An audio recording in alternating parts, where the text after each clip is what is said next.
बिस्मिल्लाह अस्सलाम वालेकुम। अक्सीरों को कैमोनार करने का एक इंतहाई बहुत ही अच्छा और आला दर्जे की जो एक दाबू होता है।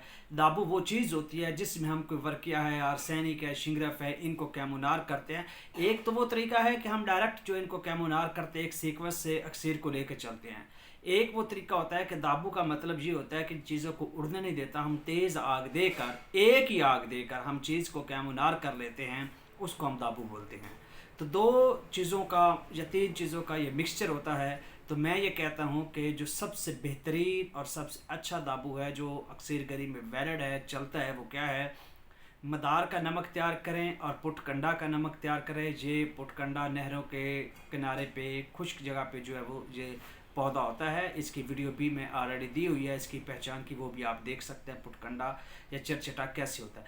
इसका नमक तैयार करें, दोनों के नमक को मिक्स करके उसमें आप वर्किया आर्सेनिक शिगरफ को रख के 24-28 घंटे की एक लंबी आग दें। उसके बाद निकालें, वो चीज़ कैमोनार होगी। उसके बाद इसको हम मोमिया और जारी कर लें, ये आपके हर काम आएगी। शुक्रिया।